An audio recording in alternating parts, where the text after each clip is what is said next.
If that's Everyone is here.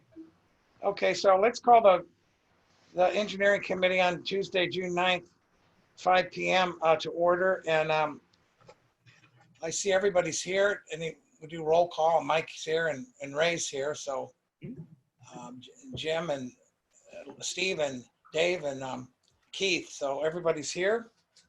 Do we have any public comment today? Do you know? No. Okay.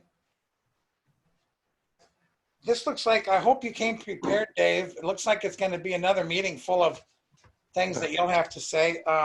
Could you start us out with the roadway construction projects? Do you want to say anything, Jim, before we start? No, I'm assuming you're okay with the minutes. You looked at your minutes. I see the minutes. I crossed them off. Does anybody have, Ray, do you have any questions about the minutes? No. No, I printed them out. They look pretty complete. And I'm happy with those. So let's accept the minutes. Okay, so noted. Okay, thank you, Jim. Okay, Dave, it's your turn on roadway construction projects. All right. First item I'll talk about is the Sandia Creek and Via Ficaro. You guys are aware with FEMA approving the removal of the entire pipe system. We had to get the environmental people back out there because now they're going to go on the upstream end and take out the pipes and actually touch the water that's on the upstream side. So they have to go back out and just document that concrete slope that goes down where the pipes are. So they're back out there looking at that, and they're going to write a report for us, and hopefully they can take care of all that this month, and then we can get things back going again. So that's where that is. So they should be out there this week. So, or if not already been out there. So that's where Sandy Creek and all that is. So it's still environmental people. I'll just say they're kind of a pain, and they're continuing to be. So that's where that one is. So on Question? Any question on Sandia Creek? I have one. Yep. After this inspection this week, what does that do to the time frame? Because we're still 90 days out, as I understand it. It is. It's they're going to write up their little report and any changes they make, and then we will bless that. You sign that, and then it'll go back to that 90-day period. So best case we're looking at if that all happens in the month of September. the end of September. Yeah, the end of September. Once we're in the 90-day period, could we be kind of mobilizing forces, assuming it's all going to go okay, so that maybe they could get out there in early October or just in October? Yeah, we can, because we're going to spend some time this month negotiating with the existing contractor on quantity changes and that to make sure we're happy with that. And I'll bring that back to you guys in July and just make sure we're all on the same page when we approve it. And then we'll have them on board, and then we can get their forces saying, hey, schedule this to start. We'll have a projection date, October 1 or something, and just have your guys ready to go. We're giving you plenty of notice, and just have the team ready to start. Boom. He said it would just take them, what did he say, about 2 to 3 weeks total? I mean, he was ready to go. He said he could move fast on Sandia Creek. Via Ficaros is a slam dunk. It's not a big deal. Go on the same time. So we may make our deadline of Halloween, of being completed. We could. It may be tight, but it'll be definitely by Thanksgiving. And October 15th is technically the start of the rainy season, but the Corps of Engineers and everything themselves, they kind of cheat and go through the end of November, because it really doesn't start raining really till December.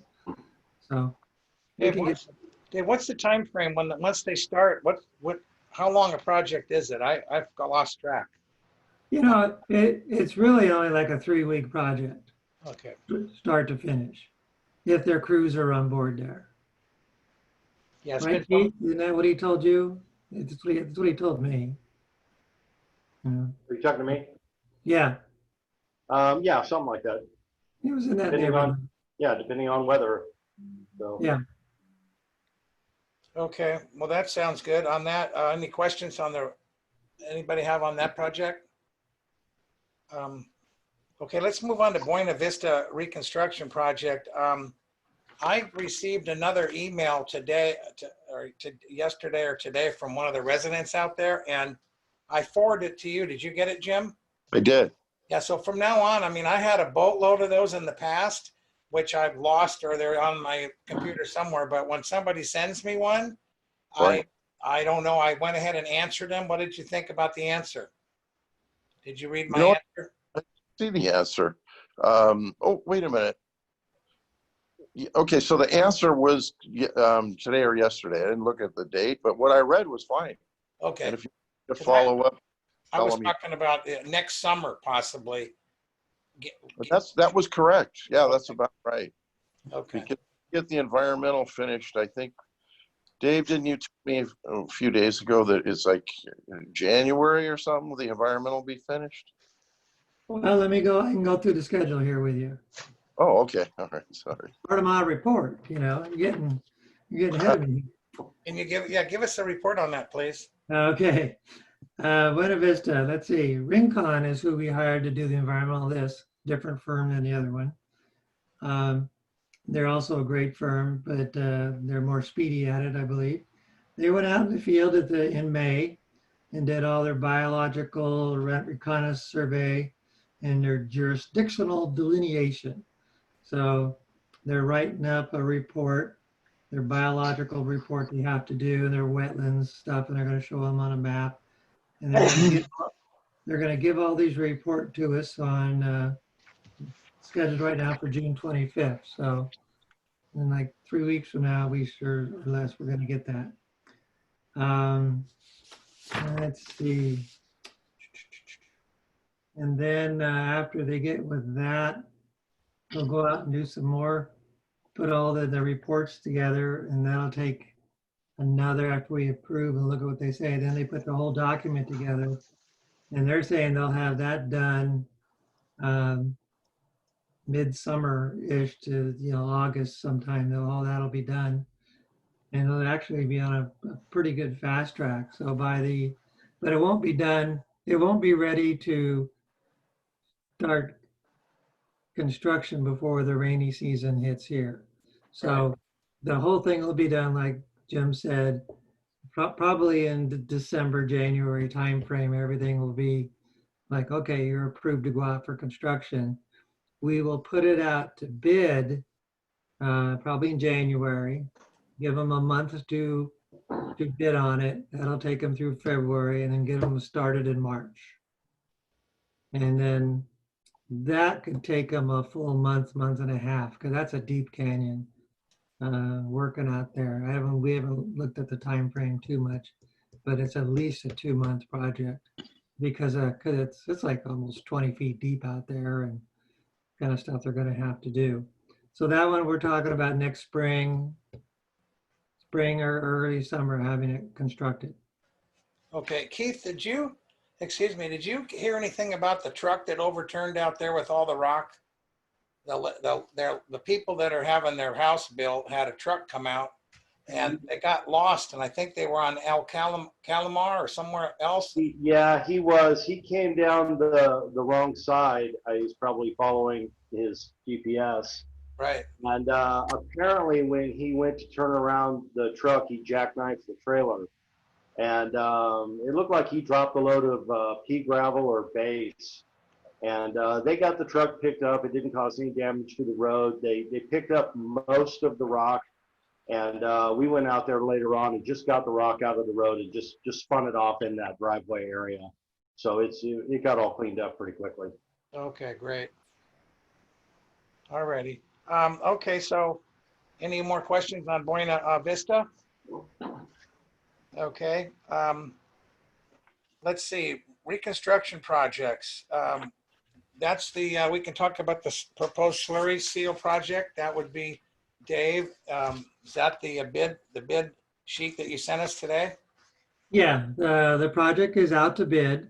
It was emailed to every contractor that has ever bid in Duluth.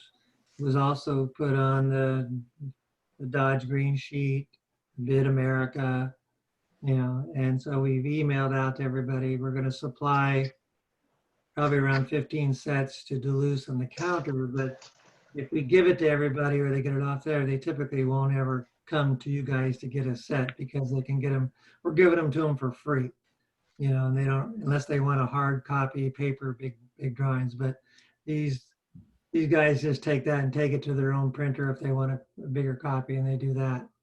So there's the bids are due on July 2nd, and we'll bring it back to you guys in the meeting in July with the low bidder. If you guys approve, we'll then take it to the board on the July meeting, award it, and then they'll probably start construction mid-August through September. When it's nice and hot and no worry about rain, and we'll be done. Right now we have a cost estimate in there about 575,000, but again, if the prices come down because of oil dropping some or what, we may see a break on that.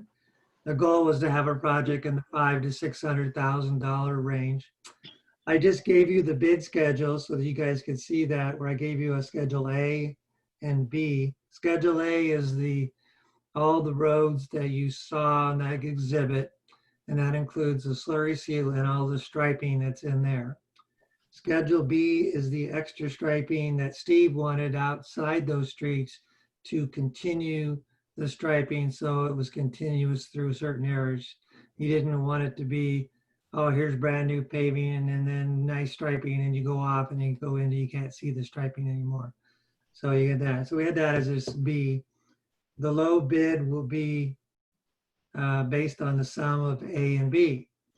Then we threw in a Schedule C in there saying, hey, if we want to put in some more slurry seal, if the prices are cheap, give us a unit price for up to this 210 tons of slurry seal.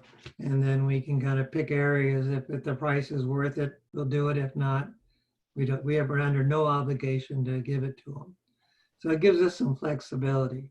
And so that extra 250,000 tons really has, 210 tons has nothing to do with the low bid selection, but it will set their price for that if we want to do it. So it gives us flexibility on that. So I'll be bringing that back to you guys next month, picking a low bidder. We should get a lot of interest in this because a lot of cities during this coronavirus have not put out as many projects because everybody is home and they didn't want to have, some areas that have a lot of cars, they didn't know where to put all the people's cars because they're not at work. So, and they don't have a lot of parking. We did that in Los Alamitos and a couple of projects. We just said, there's no place for these people to put their cars, so we can't go tell them to move so we can do street work.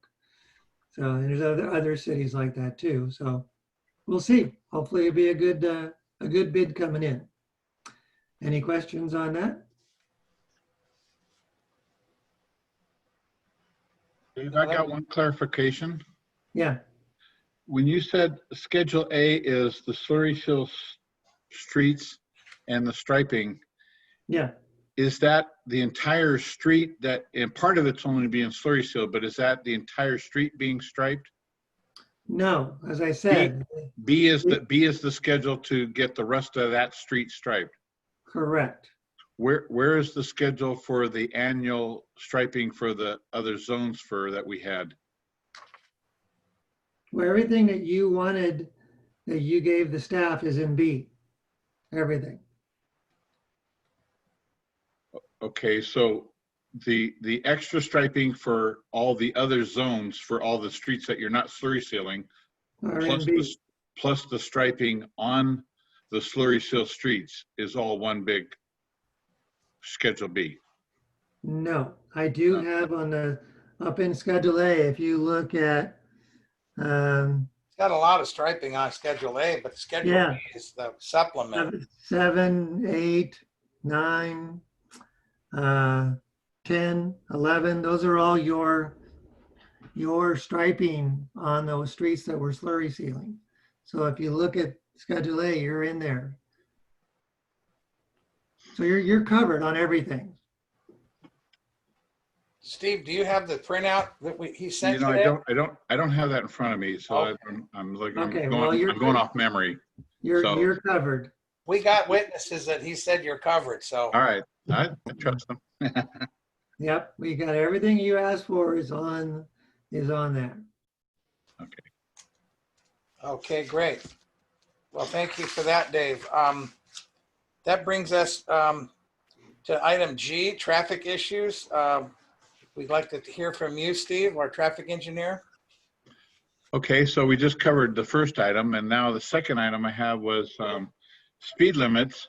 We have 2 speed limits that we're proposing. You know, as we have the detour still going on for several months here, we are getting quite a bit of speeding complaints along Buenos Campos and De Anza being used as part of that cut-through route. So we have a survey. The report is, Jim has the report that we did, and we're proposing to bring in 2 new speed limits, 30 miles per hour on Buenos Campos, because it has some pretty sharp horizontal and vertical curves that limit the sight distance, and 35 miles per hour on De Anza.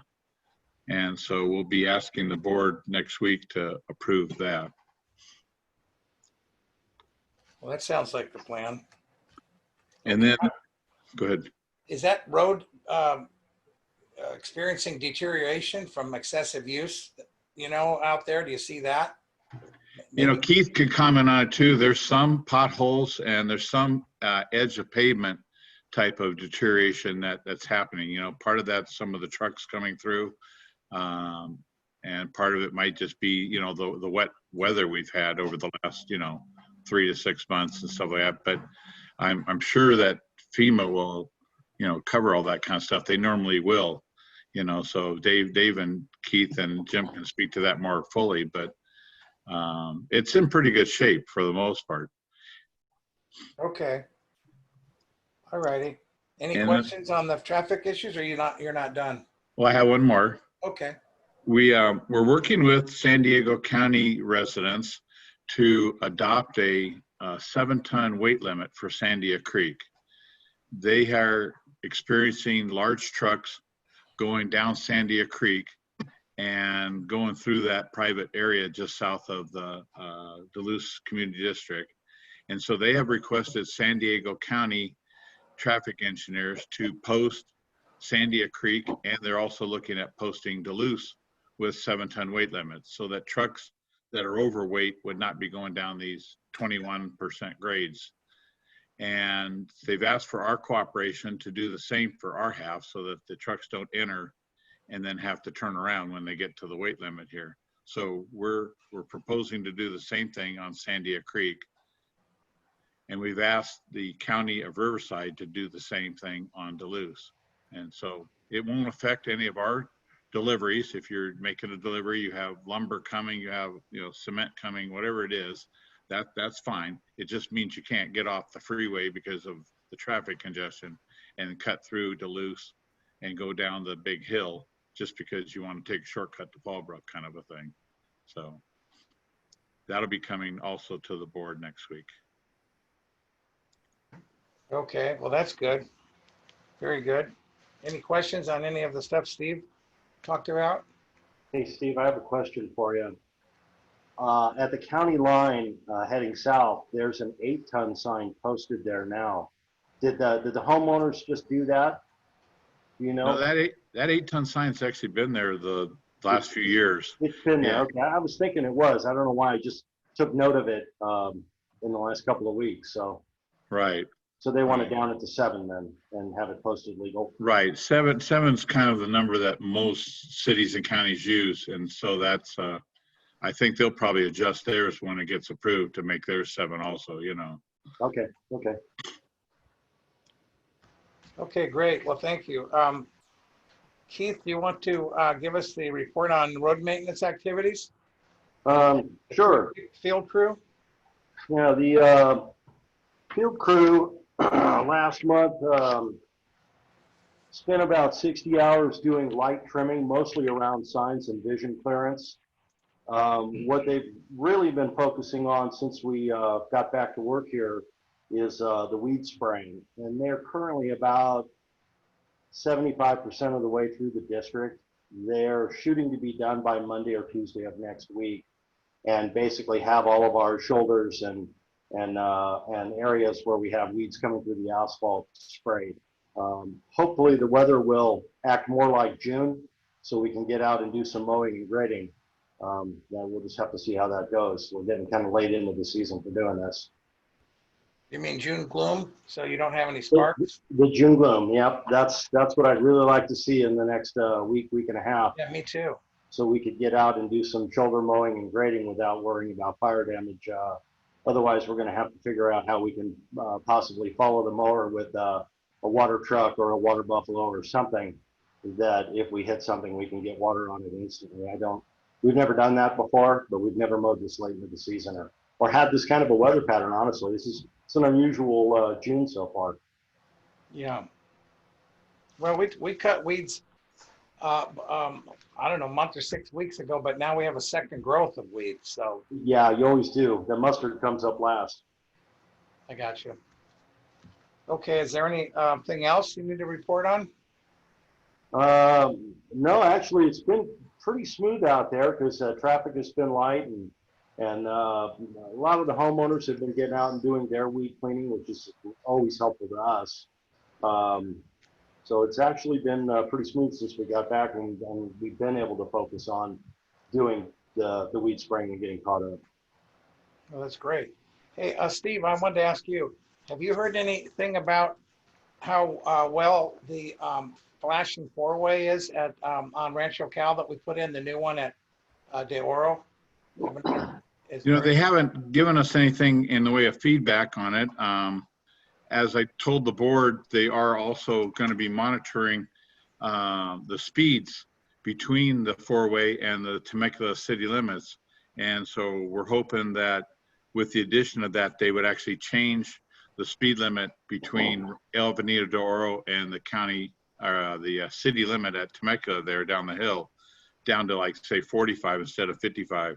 So they're waiting for the traffic to kind of settle down after the four-way stop and kind of return after this COVID quarantine before they'll actually do that study and stuff like that. But I haven't heard any negative feedback. I've talked to the traffic engineer at least 6 times maybe in the last month or so, and he's never brought anything up that, they had any problems or anything like that. Will they do that 85% of the speed as the new norm? If people are driving slower, they'll lower it, or if they're driving faster, they will lower it. How does that work? The idea being is that because the four-way stop, they should be stopping and then coming to a new speed. Now, because the distance between Avenida de Oro and that first hairpin curve is such a short distance, by comparison of coming all the way from Duluth at 55 or 60, that Right. They should be only getting up to maybe 45 or 50-ish. And so that 85% of the traffic, if they're driving around 45 or 47, they can drop that speed down to 45 miles per hour in that section there, which will really help for the people who are coming up the hill that are wanting to turn left at via Santa Rosa, or Santa Margarita, kind of thing like that. While you're sitting there stopped, you don't have traffic coming up at 55 behind you. Maybe they're only coming up at 45 and they'll see you sooner and be able to slow down and that kind of stuff so they don't rear end and that kind of stuff. So. Okay, thank you. That's a good observation. Jim, do you have something do you want to talk about in any way, like the pending subdivisions, county or state federal issues, or anything? No, let's see. We've been during this lockdown period or whatever, we've been doing a lot of research in preparation for doing battle with the county on the pass through of gas tax money. And we have made believers of them, which is what I would expect. They could help us if they do, but that's not the way it happens most of the time. So we're going to have to prove to them that they need to cooperate with us, or we're going to have to go back to Sacramento again next year. But that's a long way off. Anyway, research is further digging has generated a lot more information about why the county needs to help us out here, and that it's not purely a district issue, that it involves the county too. So anyway, that's moving along, and I would imagine we'll have more in the next month or so about the details of that, but that's in progress, and it seems to be working in our favor so far. So anyway, there haven't been any subdivision maps come through, so that's been quiet. One thing that wasn't mentioned earlier is this issue of the weight limit for trucks that are cutting through from the 15 over to Fallbrook or whatever. There was a weight related fatality on the San Diego portion of Sandia Creek a couple weeks ago. So that's probably going to have the effect of speeding up the county of San Diego putting up weight limits on their section of the road. So other than that, that's all I have right now. Yeah, I have a couple things. Just there are a couple subdivisions that are going through the system at the county, and one has gone out of the county. One of them's on Via Escondido. That's that John Lee who wants to. It's a 4-unit subdivision that they didn't build the road, and people bought lots and actually. So one of them has to build a road before anybody can build. This one guy is interested in building the road. It's something that the track was done in like the early 90s, and then the street was designed in 2006. The street was actually approved by the county, approved by the district back then, but it's not to district standards. So that street is, as I told the guy, you got to prove to me why you were, if you turn this in, we're not going to take over the street because it's not per our standards unless you can show some documentation that happened that the district took it over. We didn't find anything in the files. Jessica and Teresa looked for it, couldn't find anything, or it said that this thing went to the board for approval to accept it at a smaller street size. So we're putting the burden on this guy. It's about 150-foot cul-de-sac at the end of the street. So that's one. He does technically have permission to build the street. He just doesn't have permission that we will take it over once it's done. So that's kind of where that stands. The other one that came in last week, Jessica sent over to me, is an 8-lot subdivision on I'm going to say this wrong, Carancho Road, and I want to say Casalero. Did I say that right, Keith? Casalero would be the street they're probably intending to build. Okay, well, it's at that intersection, the northeast corner of those two streets. It's 8 units. Okay. They're going to want to build a little cul-de-sac off of that, and they're at the county right now getting through the track map process. So they're just asking me when they come to us, what am I going to charge them for a fee and some of their stuff. And I'm going to send them our standards, and I'm going to tell them how much it's going to cost to get a fee. So that could be coming down the line. And that's the only two I'm aware of. So I just wanted everybody to be kind of aware there's two things that could happen in the future. That's it. To piggyback that discussion about the subdivisions on what I had said previously about a lot of this research we're doing regarding the gas tax, is when the virus thing started. We were in the process of negotiating or beginning negotiations with the county about this pass-through, where we would have the county add our 82 miles of road to their invoice to the state to get the gas tax to Duluth. The position of the road commissioner in the very last meeting that was held, which was a telephone meeting, but her steadfast position is it doesn't meet the requirements of state law, because state law says that you can only use gas tax on a city street or a county street.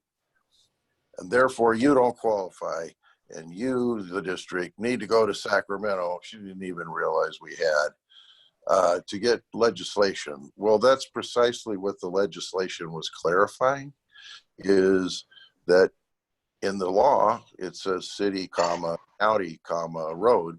And what we were really just trying to do is insert or district, if a district has public streets. But herein, like what Dave's talking about here, we not being a city or a county, we're not the planning or the subdividing agency of the land that creates roads. These roads are all created by the county to county standards. And if they happen to, these roads happen to be within the district boundaries of Duluth, they're basically lateraled over to us to maintain.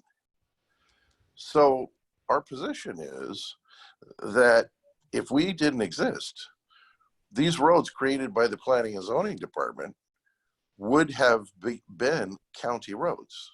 And if we ever were to dissolve for whatever reason, they're going to go back and become county roads. So all we're asking them to do is to reclassify them as county roads, which qualifies under the law for gas tax, that just happen to be maintained by a district that the county created. So we're trying to make this as simple as we possibly can for our next round with the county, that you can send us back to Sacramento, but why don't we just do it the easy way and call it what it is? It's a county road maintained by a district that maintains roads on behalf of the county. So anyway, that all kind of ties to this subdivision thing. We don't have any say in the roads that are created through a subdivision. The county does. We just ultimately get stuck with maintaining it. So therefore, you're entitled to the gas tax. Enough of my speech.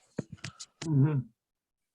Yeah, well, the problem is you're dealing with people who think it's that we need to wear masks in public and we can't eat in restaurants, but or open our stores, but they think it's perfectly fine if they bust in and steal stuff, or that they can protest. They don't. We're gonna forget about social distancing and masking because we want the people to protest. So you've got these people that aren't thinking this very simple thing that you laid out that anybody could understand. That's the way it should be, and they just complicate it and endlessly and just put it aside that they don't want to deal with it, basically. So I know what we're up against, and my question is, are we going to continue to pay the lobbyist $15,000 a month? Okay. No. We're finished with her. Okay. I mean, technically, she's still our lobbyist, but the way we set it up, there were two resolutions. I think it was 90,000 and 45,000 or something like that. Right. Those were resolutions where you basically hired her for, a basket of hours, right. months or months in her case. 3 months. And those months have expired. I have communicated with her a couple months ago. She's not doing any further work for us, but she is helping us. She's apparently tight with this county, the assemblywoman who just became our senator, took Stone's job. And she has briefed her on that previously in hopes that, maybe her and Waldron can continue the fight on our behalf. But that's on down the road. The legislative year is over. They're all out campaigning now. So things don't start again until January. But our timing is good because, in fact, yesterday I was on the phone. It was more or less a committee meeting with Mary Ann. kind of getting back going again on this thing, and I was sharing some of the research and things we found. But our timing is good because we need to make a run at the county again. Basically, the county said, listen, we're going into lockdown. We don't want to talk to you. We'll talk to you when it's all over. And that was good. So we took that time to research, and we got Ward involved, and we're going to get a legal opinion from him to use blah, blah, blah. But what we need to do is, like, in the end of summer, in fact, Marianne said, yes, her words were August or September, we need to plan to make a run on the county, whether they're in lockdown or not. Let's unlock them. We got to get them to the table.